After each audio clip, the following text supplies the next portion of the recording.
Welcome to previous year solution. हम इस series में कर रहे थे आरआरबी एनटीपीसी सीबीटी 1 में जितने भी एग्जाम आए थे उन सभी के मैथ सॉल्यूशन। आज हम कर रहे हैं 5 जनवरी शिफ्ट 1 के क्वेश्चंस को। इन सभी की सोल्व पीडीएफ हमारे टेलीग्राम ग्रुप पे अवेलेबल है। आप पीवाई सॉल्यूशन के नाम से सर्च कर सकते हैं या आपको डिस्क्रिप्शन बॉक्स में इसका लिंक मिल जाएगा। इस सीरीज़ में ऑलरेडी 8 वीडियोज़ आ चुकी है, अगर आपने वो नहीं देखे तो प्लीज़ चेकआउट कर लीजिए। मैंने आई बटन में इसका लिंक डलवा दिया है। अगर आप इस चैनल पर नए हैं तो प्लीज़ सब्सक्राइब कर लीजिए, बेल आइकन को प्रेस कर दीजिए ताकि जल्द से जल्द आपको नोटिफिकेशन मिल जाए जब भी नई वीडियोस अपडेट हो। आज की शिफ्ट में क्या क्वेश्चंस आए थे उन सभी को देखते हैं। हमारे पास सबसे फर्स्ट क्वेश्चन है x equal to 2 and y equal to 5। हमें सिंपली पुट करना है तो 5 multiply by 2 multiply by 5 minus 5 square that is 50 में से 25 डिडक्ट होगा, कितना आंसर आएगा? 25, option number second. Next question हमारे पास है कि एक बस पास कर रही है 2 पर्सन को जो उसी डायरेक्शन मूव कर रहे हैं जिस डायरेक्शन बस जा रही है। अगर इस डायरेक्शन में बस जा रही है तो उसी डायरेक्शन में 2 बंदे चल रहे हैं। पहले की स्पीड है 3 किलोमीटर पर आवर और सेकेंड की स्पीड है 5 किलोमीटर पर आवर। ठीक है, पहले को क्रॉस करने में बस को लगते हैं 10 सेकंड, इसको क्रॉस करने में 10 सेकंड लगे और दूसरे को क्रॉस करने में 11 सेकंड्स लगे। एक चीज़ आपने नोटिस की कि दोनों केसेस में बस की जो लेंथ है वही डिस्टेंस ट्रैवल हो रहा है, एक बार इसके साथ और एक बार इसके साथ। तो डिस्टेंस हमारा है वो कांस्टेंट है दोनों केसेस में। डिस्टेंस क्या होता है? हमारा स्पीड मल्टीप्लाई बाई टाइम। एक बार स्पीड क्या है हमारी, अगर बस की स्पीड s मान लेते हैं तो s माइनस रिलेटिव स्पीड क्या हो जाएगी फर्स्ट पर्सन के साथ, s माइनस 3, और कितने टाइम में पार किया? 10 सेकंड में। सेकंड टाइम क्या हुआ? s माइनस 5, कितने टाइम में पार किया? 11 सेकंड में। आपने एक चीज़ नोटिस की, यहाँ मैंने सेकंड को ना तो आवर में चेंज किया ना इसको आवर में चेंज किया। क्यों? अगर मैं इसको आवर में 60 मल्टीप्लाई बाई 60 से चेंज कर देता हूँ तो वैसे भी ये इक्वल टू में है तो ये वैसे भी कैंसिल होगा। तो इस चीज़ का इननेसेसरी कैलकुलेशन बढ़ाना कोई मतलब नहीं बनता। तो यहाँ से क्या आ जाएगा? 10s minus 30 that is 11s minus 55। यहाँ से s कितना आ जाएगा आपका? 25 किलोमीटर पर आवर आपका आंसर हो जाएगा, option number second. Next question हमारे पास है, हमें लीस्ट नंबर बताना जब डिवाइड किया जाए 12, 21 एंड 35 से, हर केस में रिमाइंडर 6 लीव करे। ठीक है, हमें पता है इन सभी का एलसीएम चाहिए। लास्ट सेशन आपने देखा होगा तो 12 मल्टीप्लाई बाई 35 की कैलकुलेशन आई थी दैट इज़ 420। ठीक है, अगर आपको नहीं याद कोई बात नहीं, इसको क्या लिखेंगे? 4 3 12, तो 2 का स्क्वायर मल्टीप्लाई बाई 3 ये कितना है? 7 3 21, 3 मल्टीप्लाई बाई 7 ये कितना है? 7 5 35। तो आपको पता है मैक्सिमम पावर आती है एलसीएम में, तो 2 की power 2 minus 3 multiply by 7 multiply by 5 ये कितना हो जाएगा? 35, और यहाँ से 12, तो 35 12 कितना होता है? 420। ठीक है, ये तो आपका एलसीएम होगा। तो 420 एक ऐसा नंबर है जो इन सभी से जब डिवाइड करेंगे तो 0 रिमाइंडर लीव करेगा, लेकिन हमें चाहिए 6 रिमाइंडर लीव करे हर केस में, तो हमें इसमें 6 ऐड करना होगा। आंसर कितना आ जाएगा? 426। क्यों? 426 को जब आप किसी भी नंबर से डिवाइड कर लो, जैसे 21 से डिवाइड कर लिया तो 20 टाइम्स तो 420 कंप्लीट चला जाएगा, लेकिन 6 रिमाइंडर लीव करेगा। यही हम चाहते हैं कि 6 रिमाइंडर लीव हो हर केस में, तो 426 आपका आंसर हो जाएगा। नेक्स्ट क्वेश्चन हमारे पास गिवन है, एक फिगर है ए बी सी एंड ये पॉइंट डी है। हमें बोला है ए बी डी एंगल 55 है, ए बी डी एंगल ही हमारा 55 है, ए सी डी एंगल हमारा 30 डिग्री, ये एंगल 30 डिग्री है, बी ए सी वाई है, ये कंप्लीट वाई एंगल है, और non reflex B D C X है। तो हमें सबसे पहले पता होना चाहिए रिफ्लेक्स एंगल क्या होता है। रिफ्लेक्स एंगल क्या होता है? जो 180 से तो बड़ा हो और 360 से छोटा हो, that is reflex angle. Reflex और नॉन रिफ्लेक्स क्या हो जाएगा? इस चीज़ का अपोजिट। यहाँ देखो एग्जाम्पल से, अगर ये एंगल बी डी और सी एंगल की बात करें, अगर मैं इस पर स्ट्रेट लाइन ड्रॉ कर लूँ तो ये 180 डिग्री होगा, लेकिन ये एंगल अगर कंप्लीट बी डी सी अगर ये आउटर एंगल लेते हैं तो ये 180 से बड़ा है, और लेकिन और 360 क्या होता है? कंप्लीट एंगल 360 से छोटा है। तो इसका मतलब है कि ये वाला जो एंगल है ये रिफ्लेक्सिव एंगल है, लेकिन हमें क्या चाहिए? नॉन रिफ्लेक्सिव एंगल चाहिए। तो इसका मतलब इसका अपोजिट ये बाहर वाला एंगल चाहिए, तो ये एंगल एक्स है। ठीक है, मैं इसको एक बार दोबारा लिख लेता हूँ। हमें बताना है कि x माइनस 5 क्या होगा। मैंने देख लिया, अगर मैं इसको 1 डिनोट कर देता हूँ, इसको 2 डिनोट कर लेता हूँ, इसको 3 और इसको 4 एंगल मान लेता हूँ। ऐसा मैंने क्यों किया? क्योंकि 55 प्लस 1 हमारा किस एंगल के बराबर हो जाएगा? 3 एंगल के। इस वाले ट्रायंगल में जब बात करें 2 इंटीरियर एंगल्स हमारे एक्सटीरियर के बराबर होते हैं, और ऐसे ही एंगल 2 एंड 30 डिग्री हमारा 4 के बराबर हो जाएगा। 30 डिग्री प्लस एंगल 2 किसके बराबर हो जाएगा? एंगल 4 के। अगर दोनों इक्वेशंस को ऐड कर दी जाए तो 85 degree plus angle 1 plus angle 2 is equal to angle 3 plus angle 4। 1 और 2 ये दोनों एंगल क्या है? ये दोनों एंगल y थे, तो ये y डिग्री साथ में 85, और यहाँ कितना आ जाएगा? 3 और 4 ये दोनों एंगल क्या है? x डिग्री, तो यहाँ से कितना आ जाएगा? x, ये y यहाँ जाएगा तो x minus Y that is 85 degree आपका आंसर हो जाएगा, ऑप्शन नंबर थर्ड। ठीक है, नेक्स्ट क्वेश्चन हमारे पास है हमें वैल्यू बतानी है जब on adding the sum and differences, इन दोनों का एक बार सम करना है, इन दोनों का सम कितना हो जाएगा 5.08 और इन दोनों का डिफरेंस, इन दोनों डिफरेंस कितना हो जाएगा 0.98, इन दोनों का सम चाहिए हमें तो कितना हो जाएगा 0.606, आपका आंसर हो जाएगा ऑप्शन नंबर 3। नेक्स्ट क्वेश्चन हमारे पास है एक फ्रीक्वेंसी डिस्ट्रीब्यूशन में मिड वैल्यू हमारी 12 है, विड्थ हमारी 6 है, हमें लोअर लिमिट बतानी है। लोअर लिमिट का वैसे डायरेक्ट फॉर्मूला है mid value minus width by 2, that is 12 minus width कितनी है 6/2, that is 12 minus 3, that is 9। लेकिन अगर आप फॉर्मूले को याद करके जाओगे तो आप एग्जाम में भूल भी सकते हो, तो मैं आपको बेसिक चीज़ सिखा देता हूँ। जब भी हम फ्रीक्वेंसी डिस्ट्रीब्यूशन करते हैं तो आपको याद होगा कि यहाँ 12 से 18, 18 से 22 ऐसे करके वैल्यूज़ आती है, और ये इनकी वैल्यूज़ आती है कि मान लो कोई भी स्टूडेंट्स मान ले कि 12 से 18 तक 10 स्टूडेंट्स ऐसे हैं जो पढ़ने वाले हैं। जैसे मैं आपको बताता हूँ कि अगर 12 से 18 की कोई क्लास गिवन है तो ये 12 से 18 इस चीज़ को बोलते हैं क्लास, ठीक है। और इस क्लास का साइज़ भी होगा, तो क्लास साइज़ कैसे पता लगाएंगे? क्लास साइज़ क्या हो जाएगा हमारा 18 माइनस 12, दैट इज़ 6 हमारा क्लास साइज़ है, और क्लास साइज़ को ही विड्थ बोलते हैं, दोनों एक ही बात है, ठीक है। अगर मेरे को इसकी विड्थ वैल्यू चाहिए तो क्या होगा, 12 के बाद 13, 14 और ये 15 और 16 और 17, तो इसका मतलब क्या हुआ कि जो विड्थ हमारी 6 आई थी तो 3 इस तरफ है और 3 इस तरफ है, ठीक है। और ये हमारी होती है लोअर लिमिट और ये होती है हमारी अपर लिमिट। अब इस क्वेश्चन को करके देखते हैं। अगर इसने बोला क्वेश्चन में 12 हमारी मिड वैल्यू, अगर ये 12 जो हमारी 15 है, अगर हमारी ये मिड वैल्यू 12 है और विड्थ हमारी 6 है, इसका मतलब इस तरफ भी 3 है और इस तरफ भी 3 है, ठीक है। जब तो टोटल विड्थ हमारी 6 होएगी।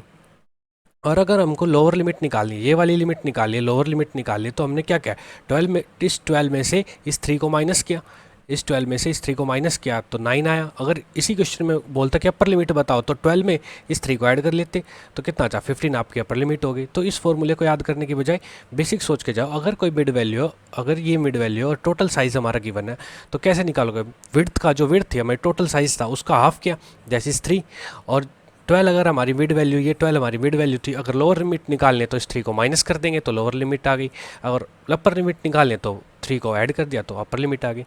तो अपर लिमिट का क्या फॉर्मूला हो जाएगा, मिड वैल्यू में प्लस विड्थ बाय 2, ठीक है। नेक्स्ट क्वेश्चन करते हैं। नेक्स्ट क्वेश्चन हमारे पास है कि रेशियो बतानी है हमें दो वेट्स की 27 kg एंड 108 ग्राम। तो आपको पता है 1 kg में 1000 ग्राम होते हैं, तो multiply by 1000 is to 108।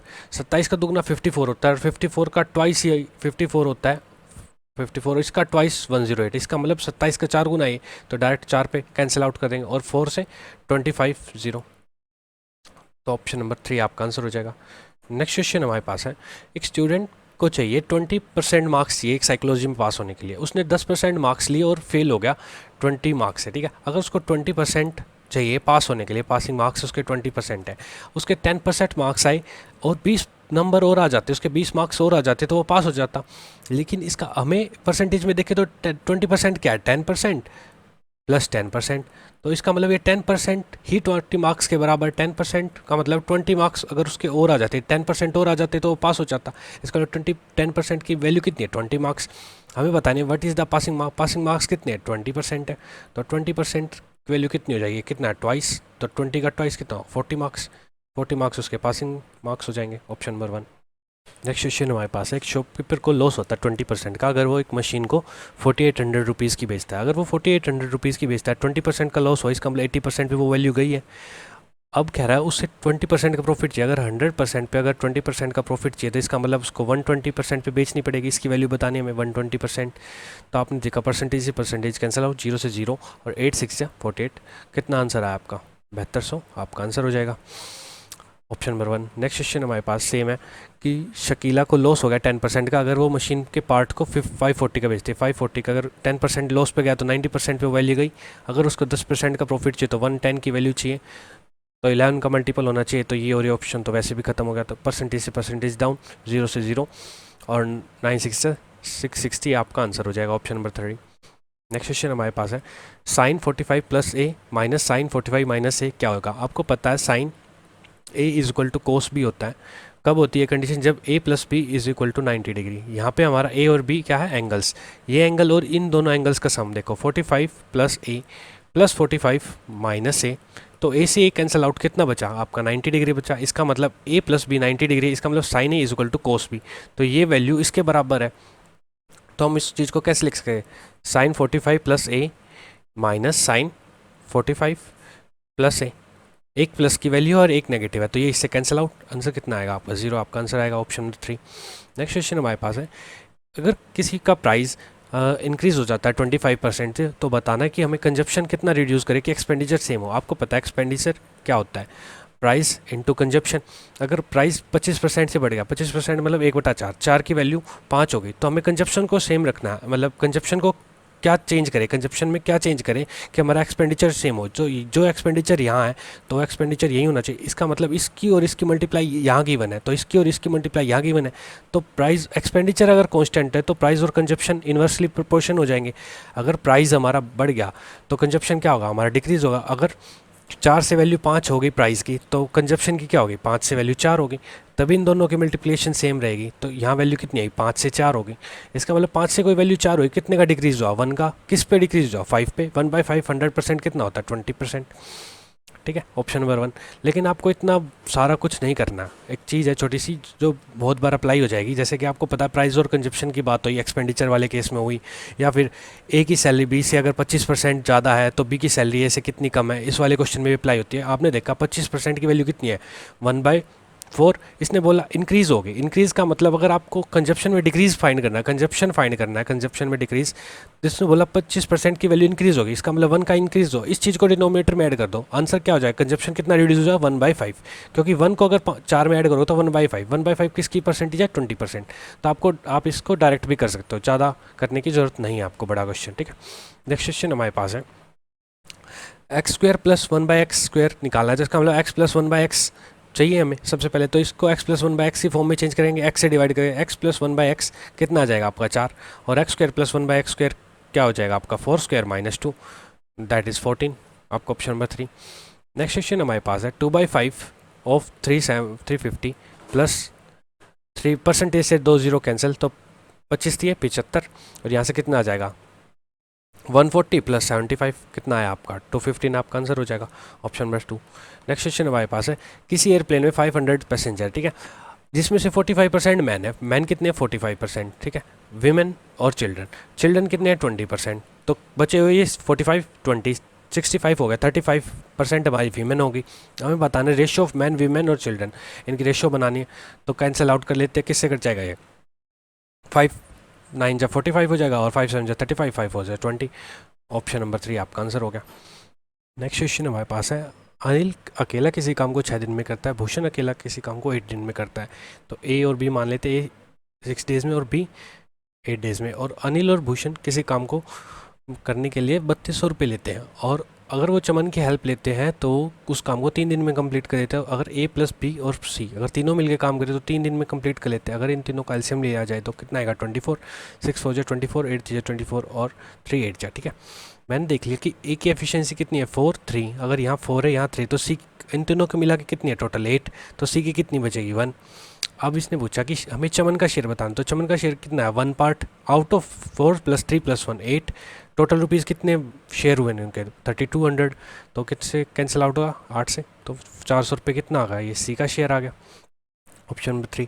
Next question हमारे पास है कि अनिल और बलबीर किसी काम को 3 दिन में फिनिश कर देते हैं। ठीक है, उन्होंने काम शुरू किया, लेकिन 2 दिन के बाद अनिल को इंजरी होगी। ठीक है, उन्होंने काम शुरू किया अगर, और 2 दिन बाद अनिल को इंजरी होगी, इसका मतलब 2 दिन तक उन्होंने साथ काम किया। बाद में क्या किया, बलबीर को 2 दिन लगे काम को फिनिश करने के लिए, यहाँ तक बलबीर ने 2 दिन में वो काम फिनिश किया। ठीक है, आपने देखा कि काम दोनों तरफ सेम है, यहाँ भी काम हो रहा है, वही काम ये कर रहे हैं। अगर अनिल + बलबीर किसी काम को 3 दिन में ख़त्म कर देते, और सेम काम को अगर मैं अनिल + बलबीर को 2 दिन करवाऊँ, और अनिल को अगर इंजरी हो जाती है और बलबीर करता है बचा हुआ है 2 दिन काम, दोनों तरफ वर्क हमारा क्या है, इक्वल है। तो यहाँ से ए और बी की एफिशिएंसी आ जाएगी, कितना आया है, 3a + 3b = 2a + 2b यहाँ से और 2b यहाँ से, तो 4b। तो b यहाँ जाएगा और a यहाँ जाएगा, तो a = b आ जाएगा।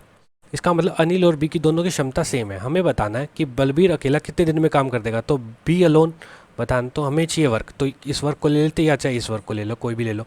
तो a + b × 3, और बी को करना है सिर्फ, तो बी की एफिशिएंसी यूज़ होगी।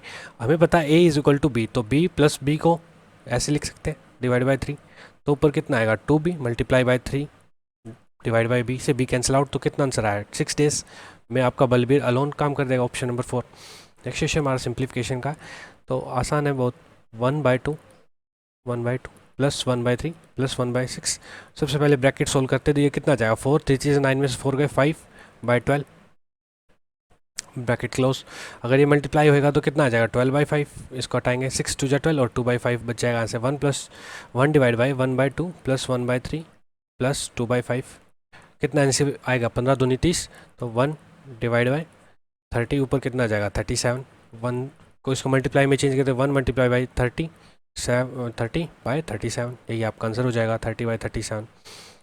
आसान क्वेश्चन है ऑप्शन नंबर 4। नेक्स्ट क्वेश्चन भी सिंप्लीफिकेशन का, आपको पता है सबसे पहले ब्रेसेस को सॉल्व करते हैं।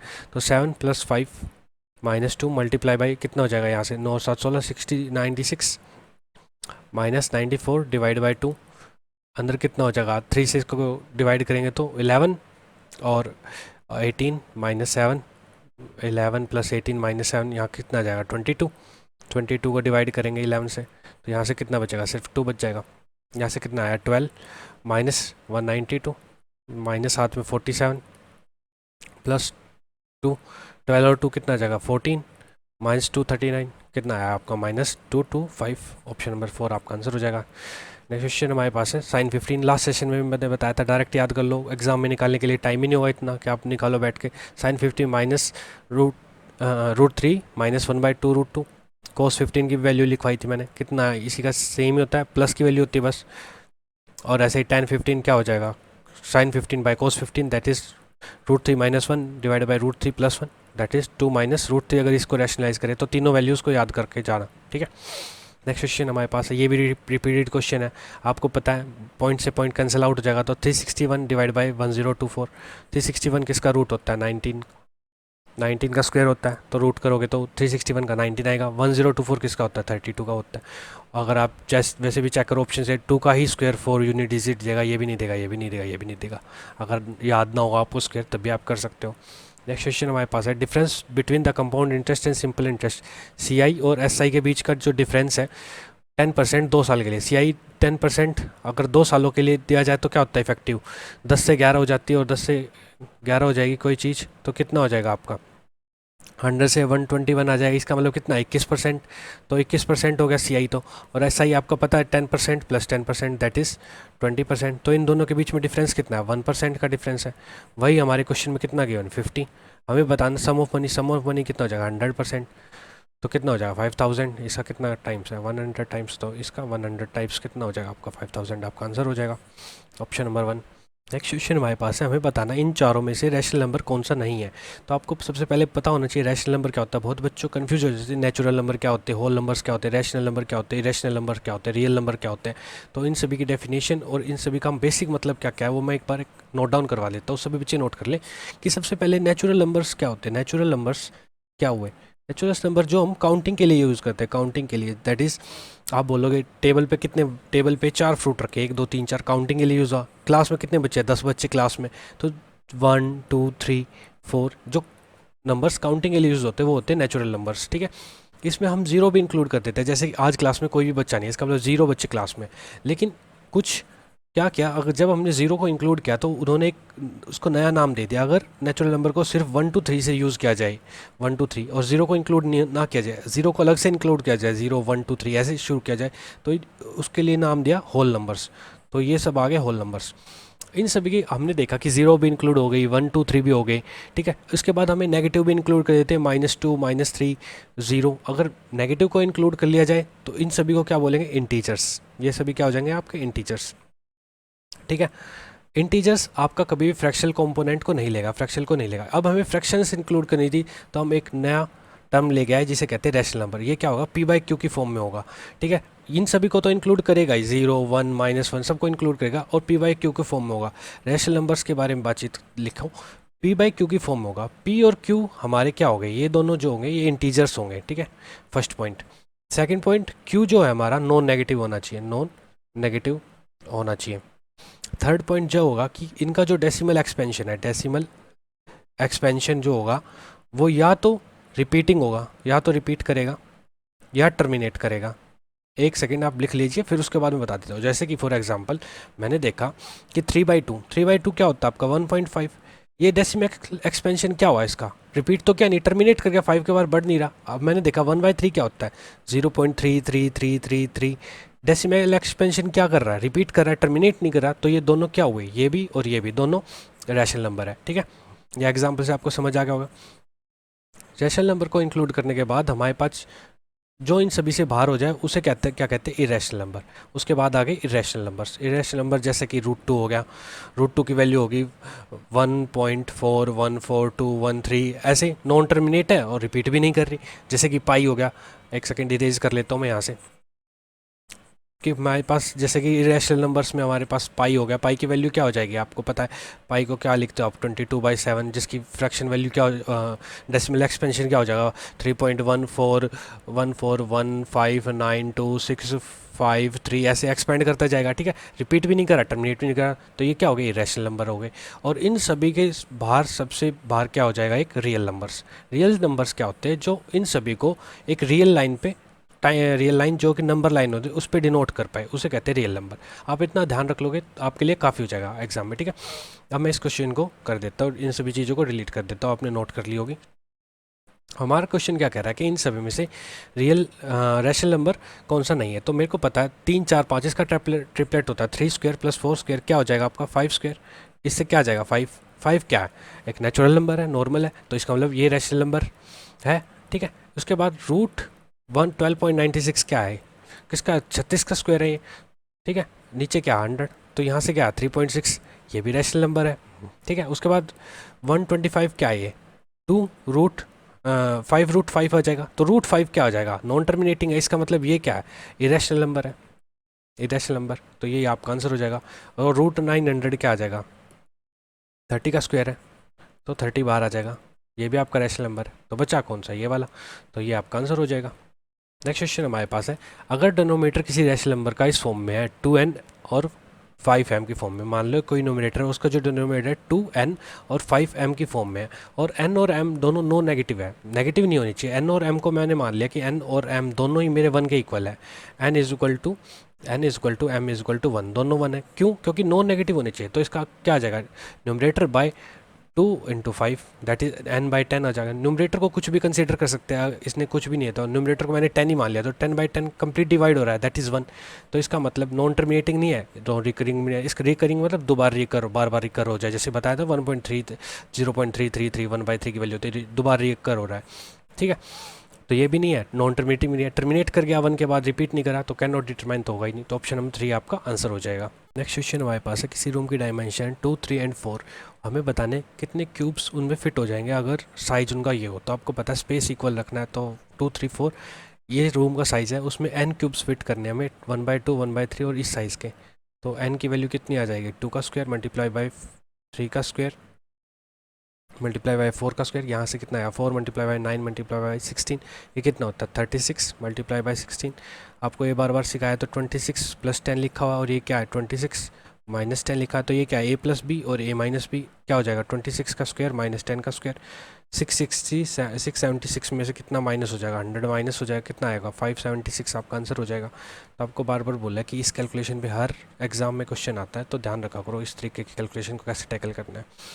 नेक्स्ट क्वेश्चन हमारे पास है, exterior angle of A polygon कितने होते हैं, आप सभी को पता है 360 होते हैं, और इंटीरियर का पूछे तो कितना होता है n-2 मल्टीप्लाई बाई 180। ठीक है, अगर लेकिन इसका प्रूफ मांग ले तो क्या होता है, एक्सटीरियर प्लस इंटीरियर क्या होता है आपका 180। अगर एक लाइन पे हो, अगर ये इंटीरियर एंगल है और ये क्या होता है एक्सटीरियर एंगल, तो ये आपको पता है ये दोनों क्या सप्लीमेंट्री, मतलब कि 180 होते हैं ये दोनों। अगर n साइड है तो n एक्सटीरियर क्या हो जाएगा 180 n-2 मल्टीप्लाई बाई 180, यहाँ से कितना आ जाएगा 180n - 180 n - 180 को इससे मल्टीप्लाई करेंगे तो प्लस का 360 और माइनस माइनस प्लस हो जाएगा, तो ये कैंसिल आउट हो गया 360, आपका एक्सटीरियर एंगल का सम आ गया, ऑप्शन नंबर 3। लेकिन आप इसको डायरेक्ट याद कर लो कि किसी रेगुलर पॉलीगन्स के एक्सटीरियर एंगल का सम 360 होता है, और इंटीरियर के लिए फॉर्मूला यूज़ होता है। ठीक है, ये कैसे ड्राइव होता है इसके लिए तो बड़ी क्लास लग जाएगी। ठीक है, नेक्स्ट क्वेश्चन करते हैं, हमें बताने कितने फैक्टर्स 21600 के पॉसिबल है जो कि परफेक्ट स्क्वायर हो। तो इसको 2160 होता क्या है, 6 7 8 9, मैंने देख लिया 9 यूनिट डिजिट है, तो इसका मतलब 9 से कैंसिल आउट होगा, 9 से कैंसिल आउट करेंगे, 9 2 80 9 4 36, 100 क्या होता है 25 × 4, तो 25 को क्या लिख सकते 2 का स्क्वायर मल्टीप्लाई बाई 5 का स्क्वायर, ठीक है। 9 क्या हो जाएगा 3 का स्क्वायर, और ये क्या है 3 मल्टीप्लाई बाई 2 का क्यूब, 3 मल्टीप्लाई बाई 2 का क्यूब मल्टीप्लाई 2 का स्क्वायर और 5। तो क्या आ गया मेरा फाइनली 2 की पावर 5, 3 की पावर 3 और 5 की पावर 2। अगर मेरे को परफेक्ट स्क्वायर निकालना है, तो मुझे क्या करना है, पावर को 2 से डिवाइड करना है और ये वैल्यू रखनी है इंटीजर रखनी है, ठीक है, और साथ में 1 ऐड करना है। जैसे कि मेरे को अगर इसमें बताने कितने परफेक्ट स्क्वायर के पेयर बनेंगे, तो देखो, और इसकी पावर कितनी है 5, तो 5 को डिवाइड किया 2 से, साथ में 1 ऐड किया। 5 को 2 से डिवाइड करोगे तो कितना आ जाएगा 2.5, लेकिन आपको 2.5 की बजाय सिर्फ इंटीजर पार्ट रखना है, जैसे कि 2, तो 2 + 1 यहाँ आ जाएगा 3। नेक्स्ट पावर क्या है 3 को डिवाइड करोगे 2 से, कितना आएगा 1 + 1, और 2 1 जा 2 पे जाएगा तो यहाँ से कितना आएगा 1 + 1, कितना आया 3 मल्टीप्लाई बाई 2 मल्टीप्लाई बाई 2, 3 2 जा 6 2 जा 12, आपका आंसर हो जाएगा ऑप्शन नंबर 1। नेक्स्ट क्वेश्चन हमारे पास है, हमें जितने भी विजिबल फेस है, टोटल सरफेस एरिया बतानी, जितने विजिबल फेस है। इस फिगर को एक बार बड़ा कर लेते हैं अब, ठीक है। मैंने देखा सबसे पहले इस वाली फेस को बात करें तो यहाँ 15 है और यहाँ 7 है, तो ये कितना हो जाएगा 15 × 7, ये 105 इस फेस का हो जाएगा। इस फेस की बात करें तो यहाँ 7 और डेप्थ कितनी है 5, तो 7 मल्टीप्लाई बाई 5 इस फेस का एरिया हो जाएगा। और इस फेस की बात करें कंप्लीट 15 है और यहाँ 8 है, तो कितना बचा, यहाँ 7 बचा, और डेप्थ कितनी है 5, तो 7 मल्टीप्लाई बाई 5 इस फेस का एरिया हो जाएगा। अगर ये कंप्लीट यहाँ से यहाँ तक 20 है और यहाँ तक अगर 7 चला गया तो ये कितना बचा 13, और ये वाली साइड कितनी है 8। अगर नीचे वाले फेस की बात करें तो 13 मल्टीप्लाई बाई डेप्थ कितनी है 5, और इसकी बात करें तो 8 मल्टीप्लाई बाई 5, तो टोटल कितना हो गया अब आपका। सबसे पहले 105 था यहाँ ये वाला, उसके बाद 735 हो गया, उसके बाद ये 65 हो गया 65, उसके साथ में ये वाला 40, और उसके बाद 104, और कोई बचा 7 बचा 35, एक ये बचा, तो ये सभी को ऐड करता है, ये 100 बन गया, और ये 209 हो गया, और ये 75 हो गया। तो मैंने देखा 209 + 100 + 75 कितना आ जाएगा टोटल 384, आपका आंसर हो जाएगा। ध्यान से कर लेना इस क्वेश्चन को, ठीक है। नेक्स्ट क्वेश्चन हमारे पास है, टेबल बता नंबर ऑफ स्टूडेंट हॉस्टल में जो भी लैंग्वेजेस बोलते हैं, तो हमें बताना एटलीस्ट 1 आउट ऑफ 3 1/3 बच्चे कौन सी लैंग्वेज बोलते हैं। तो टोटल कितनी है 72 डिवाइड करेंगे कितना आ जाएगा 24, तो 24 से ज़्यादा बच्चे कौन सी लैंग्वेज बोलते हैं, इसका मतलब एक ही है हिंदी, बाकी सभी कम है, ये भी नहीं है, तो हिंदी आपका आंसर हो जाएगा। नेक्स्ट क्वेश्चन हमारे पास है कि नंबर ऑफ स्टूडेंट एडमिट किए गया डिफरेंट फैकल्टीज़ में, हमें बताना 8 फैकल्टी में कितने बच्चे हैं। 8 फैकल्टी में कितने हैं 1200, टोटल कितना हो जाएगा 1200 2200 और 3200 और 5 3600 आपके टोटल हो जाएंगे। तो कितना है 1/3 इसका पार्ट है, ऑप्शन नंबर 2 आपका आंसर हो जाएगा। आई होप आपको ये सेशन अच्छा लगा होगा। अगर आपको पसंद आया तो प्लीज़ लाइक कर लीजिए, टेलीग्राम ग्रुप पे हमें फॉलो कर लीजिए PDF और अदर मटेरियल्स के लिए। अगर आपको कोई भी सजेशन देना है या फिर आपको कुछ भी कहना है तो आप प्लीज़ कमेंट करके हमें बता सकते हैं। Thank you very much.